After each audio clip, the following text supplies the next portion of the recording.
I betrayed my husband, Mark, in a way I never thought I could. The guilt wrapped around my heart like a vice, tightening with every secret I kept. But I kept telling myself it was just this once. I'm Sarah, and this is my story.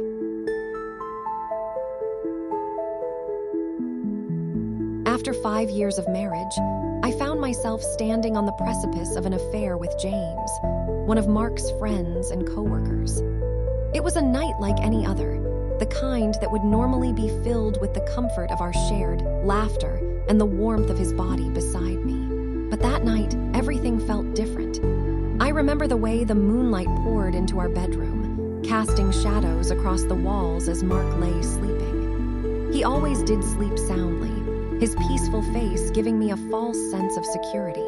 I watched him, the love of my life, completely unaware of the storm brewing just a few feet away. My heart raced with guilt and excitement, leaving me unsure if I should wake him or slip away to meet James. It had started innocently enough, a simple conversation at a work gathering where Mark had introduced me to his colleagues. James, with his charming smile and infectious laughter, drew me in like a moth to a flame. We exchanged light-hearted banter, our connection growing with each shared joke. I had never intended for it to go this far, never imagined I would find myself attracted to him, but there was a spark I couldn't ignore. The thrill of the forbidden made my heart race. It scared me and excited me all at once. That night, Mark had fallen asleep early after a long day at work. He laid there, blissfully unaware, while I stood at the threshold of our home. My phone lit up, a text from James inviting me over. My pulse quickened. I couldn't believe I was contemplating this. I glanced back at Mark one last time. The love in my chest was suffocating. It was almost a compulsion at that point, the desire to veer off the path of my ordinary life. I escaped into the cool night air, my heart pounding in rhythm with my footsteps as I made my way to James's apartment just a few streets over. Each step felt like I was crossing an invisible line, straying deeper into a territory I knew I shouldn't venture into. The moment I knocked on the door, my insides turned to water. What was I doing? I felt like a stranger to myself. But before I could back out, the door swung open, and there he stood, that casual confidence of his pulling me in. James grinned, and in that instant, I felt an overwhelming mix of desire and guilt crash inside me. We stepped inside, and I could barely process anything around me. The air was thick with an electric tension. Everything felt heightened. The smell of his cologne danced in my senses, an intoxicating blend of cedarwood and spice. I stood there, frozen in place, as he leaned closer, his mouth hovering just inches away from mine. I knew I should tell him to stop, to go back home to Mark, but the words stuck in my throat. "I didn't think you would come," he murmured, his breath warm against my skin. "I shouldn't be here," I replied, my voice trembling. "I'm glad you are," he said, and suddenly his lips were on mine, igniting a fire deep within me that I had long suppressed. There was no hesitation. The kiss was hungry, as if we had been waiting for this moment. My mind wandered briefly to Mark, and guilt clawed at my conscience, but the heat of James's body against mine drowned out the thoughts. I kissed him back fiercely, surrendering to a desire that felt both thrilling and terrifying. As we tumbled onto his couch, clothes became a hindrance, and the world around me faded into the background noise of my own desperation. I lost myself in the moment, each touch electrifying and intoxicating. The way he held me felt like I was finally breaking free from the chains of my own guilt. But with every stolen kiss and whispered promise, my heart clenched tighter. I was betraying the man I loved. The weight of the secret I was building only grew heavier. And as we lay there tangled up together, my body alive with pleasure, I couldn't shake the feeling that everything I was doing was wrong. I kept picturing Mark's sleeping face, how peaceful he looked before I left. I was betraying not just his trust, but the very vows we had made to each other. What was happening was more than just a fleeting moment of passion. It was a spiral into something dark and unexplainable. With each passing second, the thrill became a haunting echo of my guilt. I pressed my eyes shut, trying to push those troubling thoughts away as I surrendered to the wild, reckless abandon in the arms of James. But with every fleeting touch, I could feel the invisible thread between me and Mark fraying further, the happy memories of our love fading into shadow. There was no going back after tonight. I could feel it deep within my bones. I had taken the first step into a world of deception, where my heart was destined to break one way or another. And as I finally surrendered to the moment, I knew I would carry the weight of this betrayal for far longer than just this night. I never expected to find myself in such a tangled web of emotions.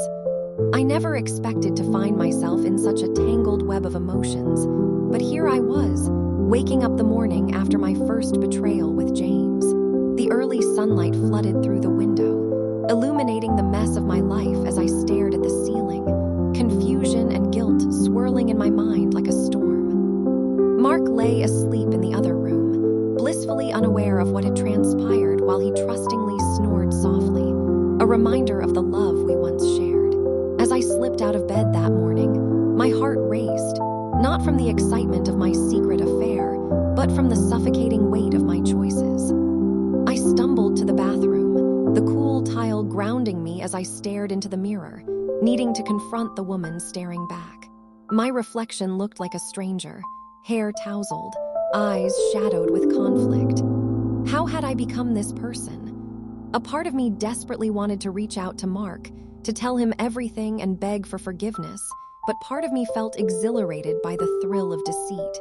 Days turned into weeks, and even though I had sworn that my encounter with James would be a one-time thing, my heart craved more excitement, more passion, and with it, more guilt. I wanted to feel that rush again. Just days after my first time with James, I found myself sitting across from David at a small cafe, the air buzzing with conversation and laughter. Yet all I could hear was the wild thumping of my heart. David was different from James, more subtle, with an easygoing charm that made him disarmingly approachable. He was a good friend to Mark, always supportive and kind, and I had always appreciated his presence in our lives. But now he appeared to be another dangerous temptation, and just the idea of flirting with him sent shivers down my spine. As we chatted about work and shared snippets of laughter, I felt the desire creeping up my spine, like a slow-burning flame. I remembered my first kiss with James, the way it made me feel alive, but with David, it was different. It was the thrill of being found out that made my heart race faster than anything else. After that cafe outing, it wasn't long before David texted me. "Let's grab drinks later." There it was, the invitation I partly dreaded, but also eagerly anticipated. I hesitated, torn by the implications of what that meant, but I could feel the familiar pull of adrenaline coursing through my veins. I knew I shouldn't indulge, but the thought of saying yes felt like a dangerous game I desperately wanted to play. That night, as I prepared for our meeting, I tried to ignore the nagging voice in my head reminding me of what was at stake. I dressed carefully, opting for my favorite top that hugged my curves, a small act of defiance against the guilt that weighed me down. The thrill of the forbidden surged within me, overtaking the fear. I slipped away from home like I had taught myself to do, each step away from Mark feeling both right and wrong. David met me at a lively bar, the atmosphere charged with laughter and music. As I entered, I scanned the room and caught sight of him sitting at a dimly lit booth, a drink in hand, his eyes lighting up once he spotted me.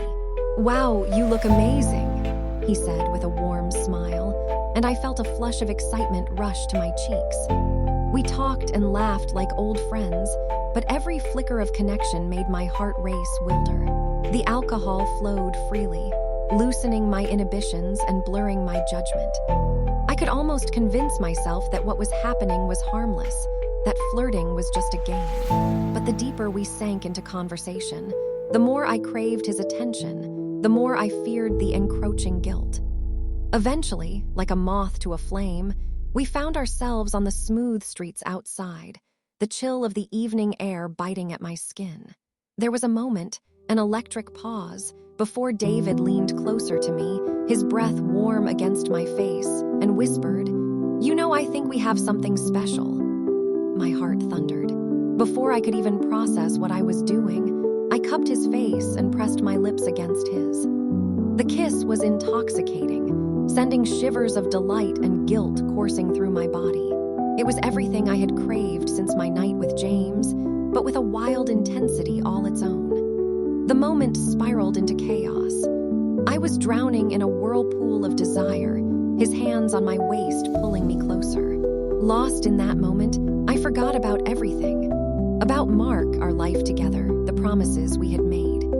As we stumbled into a nearby hotel, the guilt hit me like a cold slap, but the thrill of being caught, the risk of it all, made everything feel alive.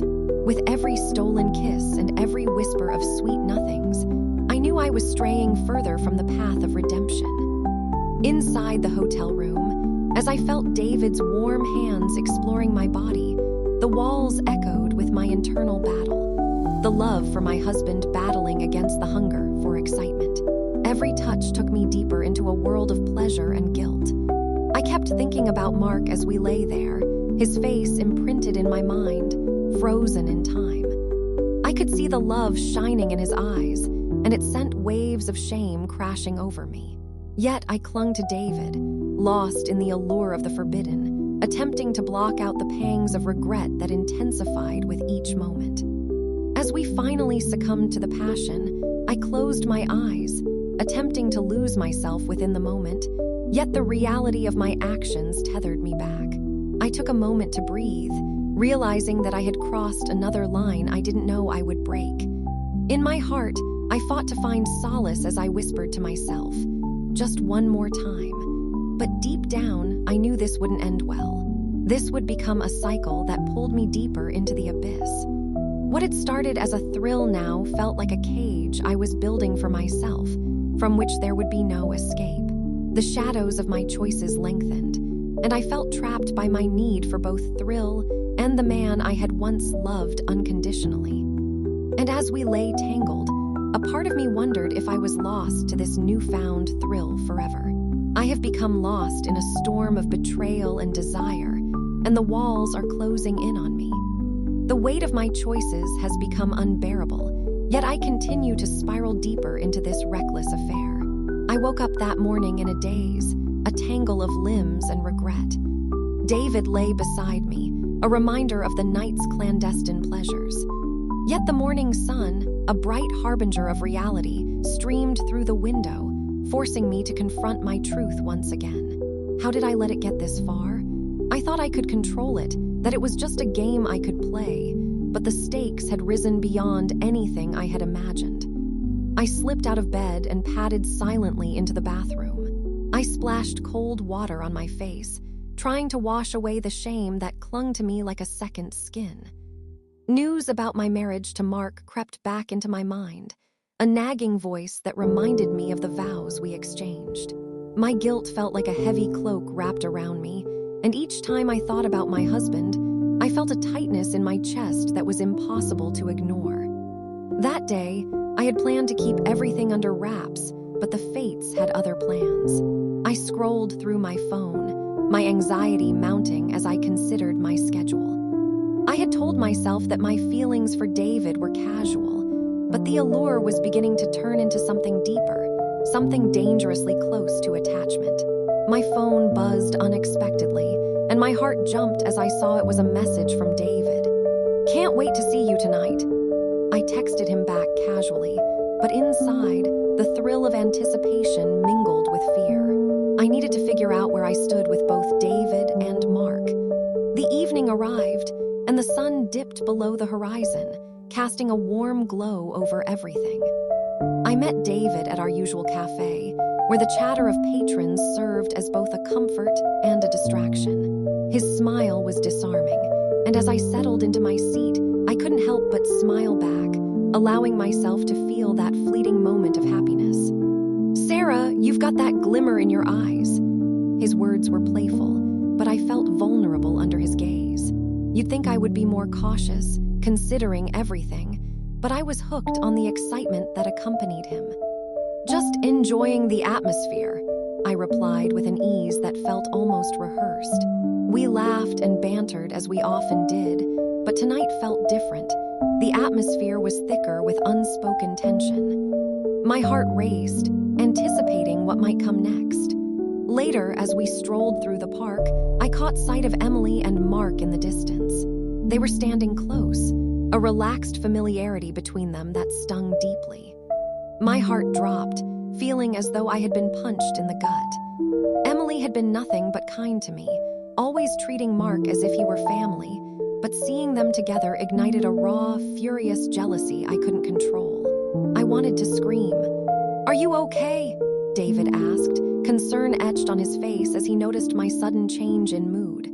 I forced a smile, battling the internal storm. "Just tired," I replied, my voice steady but unconvincing. The sight of my husband laughing with Emily shattered my carefree facade. I felt their happiness create an insurmountable divide within me, one that brought back memories of the life Mark and I once shared. As if sensing the shift, David took a step closer, wrapping an arm around my waist, anchoring me to him. Despite how innate that connection felt, I trembled at the thought of Mark's face, oblivious to the chaos surrounding him. I closed my eyes, trying to block out the image of my husband standing there with her, laughing and being carefree. "Why don't we get out of here?" David whispered, his breath brushing against my ear, kindling something deep down. The sound of Mark's laughter echoed in my mind, fighting against the heat building between David and me. A fierce battle raged inside my heart as I reluctantly nodded. We headed to a secluded spot behind the park, away from the bustle where only the whispering trees stood as witnesses to our transgressions. But the sight of Emily and Mark kept replaying in my mind, tracking like a dark cloud. David's hand found mine, and I felt a rush of desire, but it was accompanied by a pang of guilt. I couldn't shake the image of Mark's face, the laughter I had betrayed. "We can't be doing this," I finally breathed out, my voice trembling. "Sarah, it's just us. No one else matters," David pushed, his eyes ablaze with that familiar intensity that always pulled me closer. But even as his words slipped from his lips, I felt their weight pressing like a lead anchor in my stomach. When I kissed him, it tasted of longing mixed with the bitterness of betrayal. The kisses started soft and passionate, but as my heart raced, they grew wilder and desperate. Each touch ignited fire beneath my skin, but the distance between what I wanted and what I had to sacrifice became starkly clear. Then the laughter, the familiarity of Mark and Emily, flooded back in, clawing at my conscience and pulling me back from the edge. I pushed away from David, catching my breath, fighting against the tide of emotions crashing over me. "What's wrong?" David's voice was puzzled, searching just like I was. The confusion knitted my brow together. "I need to think." Moonlight danced above as I pulled back into the shadows, my heart racing. Could I continue with this? Watching Mark's innocent joy with Emily pulled me into a web of regret that seemed to stretch infinitely. I was losing grip on everything I had once held dear. As I recalled the vows I had made, my heart tightened further. This couldn't just be about my pleasure. I feared facing Mark, knowing how much my betrayal could shatter that blissful oblivion he existed in. Standing there, caught between two worlds, the guilt burned inside me, and I faced the harsh truth. Something had to change, but I was scared to admit just how deep I had already fallen. The consequence of my actions was looming, and as I peered into the dark, swirling abyss of my choices, I knew I had to confront my reality sooner rather than later. I wake up feeling like a stranger in my own life, trapped between my love for Mark and the forbidden thrill of meeting Emily. I awaken to a dull ache in my chest, surrounded by echoes of my indecision. The sun spills through the half-drawn curtains, illuminating the room in a soft, golden light, but instead of bringing comfort, it intensifies the turmoil within me. Mark is still asleep, his calm breaths a soothing backdrop against my growing storm of thoughts. I feel like an intruder in my own life, haunted by the very love I cherish. Today, I am meant to meet Emily, one of Mark's coworkers, and this will be my first time stepping down this dangerous path with her. The thrill of secrecy pulses in my veins, but so does an overwhelming sense of dread. As the minutes drag on, I glance at Mark, his peaceful features stirring feelings of guilt so heavy they nestle tightly in my gut. I remember his laughter, the way it danced through our home like music, filling the air with warmth and comfort. Yet, there's a part of me whispering that nothing will ever feel normal again. I slip out of bed, careful not to wake him, and shower quickly, trying to rinse away not just the remnants of the night, but also the aching sense of betrayal. Dressing becomes a surreal ritual. Each item of clothing feels like armor, yet it also constrains me. I finally settle on a simple dress, casual yet flattering, something that whispers of innocence. Before I leave, I glance in the mirror, the woman staring back at me wearing a mask of confidence. But inside, the conflict rages on. As my car hums softly down the road towards Emily's place, my thoughts spiral. I think about what this rendezvous could mean. What kind of connection do I seek with her? Was it merely to follow the thrill of my chaotic life? Or was there something deeper simmering beneath the surface? My heart beats faster with each block I pass, each street name flashing by as a reminder of where I could have been if I had only chosen differently. Pulling up to Emily's apartment complex, I feel a wave of anxiety wash over me, hands clammy on the steering wheel. I park and take a steadying breath, but it barely penetrates the weight settling over me. As I walk towards her door, I can hear the faint sounds of laughter emanating from within, filling the stillness of the afternoon. I hesitate, my pulse racing as I knock softly. Emily opens the door with a bright smile, instantly flooding me with warmth. She wears a fitted shirt that showcases her radiant energy, something about her exuding effortless charm. "Hey, I wasn't sure if you would come," she says, stepping aside to let me enter. "Of course, I wouldn't miss this," I reply, though the words feel like a lie lodged in my throat. The space is cozy, filled with light and eclectic decorations that tell the story of her adventures and dreams. Yet I feel trapped, caught in a web I've spun around myself. We settle onto her sofa, and time seems to blend into an unreal haze. We chat easily at first. About work, the peculiarities of office life, and Mark's latest antics that never cease to amuse. Each laugh feels like a dagger twisting in my chest. Because while I share in these moments, I know the secret I'm harboring within me, and it battles for air with every smile. "Would you like something to drink?" Emily asks, her eyes sparkling with genuine kindness. The warmth in her gaze ignites something deep within me, a thrill mixed with guilt, a feeling I can't quite pair with my reality back home. "Sure, a glass of wine sounds nice," I reply, watching as she moves to the kitchen, her movements fluid and graceful. My mind races as the tension mounts. This moment feels electric, filled with an energy I haven't felt in a long time, one that I yearn for yet know is dangerously laced with deceit. With wine glasses in hand, we return to the couch, and I can feel the subtle shift in the atmosphere. The laughter fades, replaced by an electric tension that crackles in the air. Emily leans in slightly, her voice softening. "I really enjoy our time together, you know." "Me too, I stumble over the words as guilt washes over me again. "I don't want to cause any trouble." Emily tilts her head, a hint of challenge in her eyes. "What if it's just friends spending time together? Why does it have to be trouble?"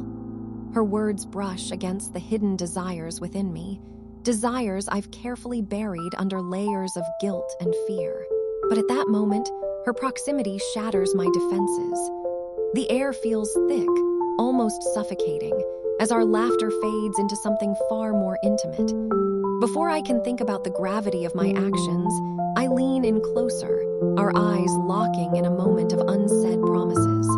Suddenly, her lips are on mine, soft yet demanding, igniting a fire that races through me. I kiss her back, a rush of adrenaline blended with warmth, completely consumed by the moment. Each kiss strips away the guilt, at least temporarily, replacing it with a dizzying sense of freedom. But lingering beneath it all is a daunting echo of Mark's loving face, and it fights hard against the pleasure coursing through me. We stumble blindly into a haze of passion. The world outside fades away.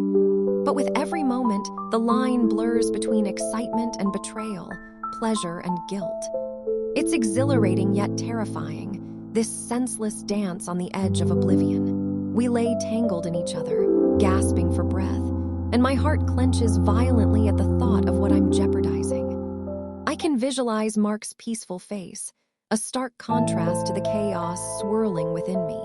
Yet my hands revel in Emily's warmth, igniting a dangerous game I can no longer pretend to control.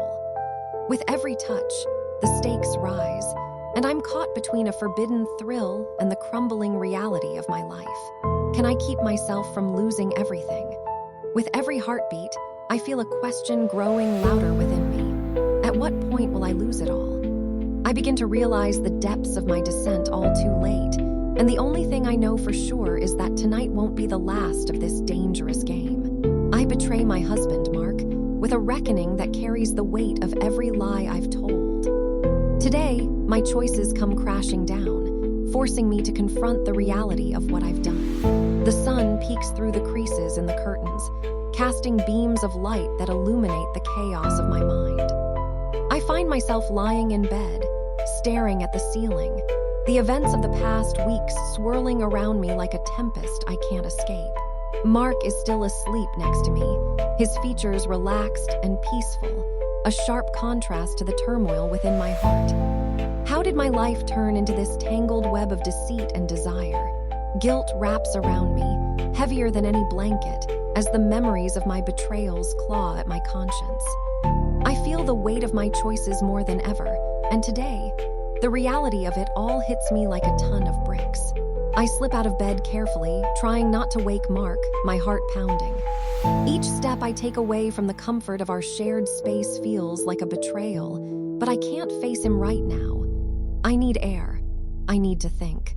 I pad silently into the bathroom and splash cold water on my face, hoping it will wake me from this nightmare.